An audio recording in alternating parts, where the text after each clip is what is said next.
Hello guys, welcome to my new blog. তো আশা করি তোমরা সবাই ভালো আছো, আমিও ভালো আছি।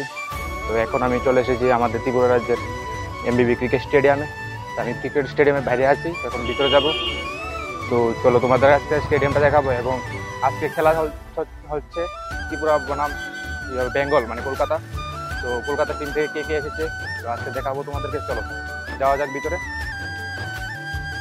তো দেখতে পাচ্ছ আমি স্টেডিয়ামের ভিতরে চলে এসেছি এবং আমার সামনে খেলা চলছে ত্রিপুরা বনাম বেঙ্গল। ত্রিপুরা টস জিতে ফিল্ডিং করার সিদ্ধান্ত নিয়েছে আর ব্যাটিং করছে বেঙ্গল। তো আজকে হচ্ছে 1 নভেম্বর 2025 স্টার্ট হয়েছে খেলাটা। 4 দিন লাগাতার চলবে রঞ্জি ট্রফি ম্যাচ। তো তোমরা সবাই এসে খেলা উপভোগ করতে পারো এমবিবি কলেজের সামনে স্টেডিয়ামটা, এমবিবি ক্রিকেট স্টেডিয়াম আগরতলায়। টিকিট লাগবে না, ফ্রি এন্ট্রি আছে, তোমরা সবাই এসে দেখতে পারো খেলা। ভিডিওর প্রথম থাম্বনেলে দেখেছো যে দুই টিমের মধ্যে কে কে এসেছে, প্লেয়ারগুলো তার ছবি দিয়ে দিয়েছিলাম নিচে। তো বলবো এখন কে কে এসেছে।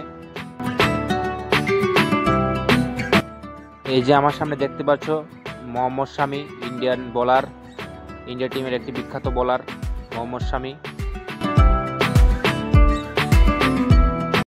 এখন সামনে যাকে দেখতে পাচ্ছ তার নাম স্বপ্নিল সিং, আমাদের ত্রিপুরা টিম হয়ে খেলছে আরসিবির। এবছর আইপিএলে সিএসকে হয়ে খেলেছে বিজয় শঙ্কর, এখন 2025 রঞ্জি ট্রফিতে ত্রিপুরা টিম হয়ে খেলছে।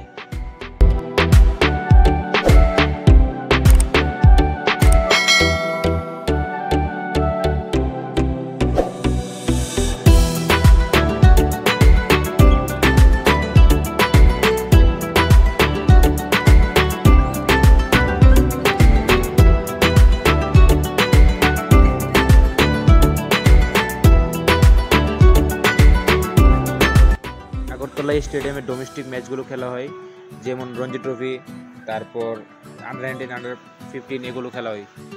এই জন্য ফ্রি এন্ট্রি, টিকিট লাগে না। আরও অনেক ক্রিকেটার ছিল যাদেরকে আমি ভিডিওতে নিতে পারিনি, আমি দুঃখিত। যেমন অভিষেক পুরেল, বেঙ্গল টিমের ক্যাপ্টেন, উনিও এসেছেন, কিন্তু আমি ভিডিওতে নিতে পারিনি। আজকের জন্য এতটুকুই। ভালো লেগে থাকলে লাইক, কমেন্ট আর আমার চ্যানেলটাকে সাবস্ক্রাইব করে রাখবে নতুন নতুন ভিডিও পাওয়ার জন্য। বাই।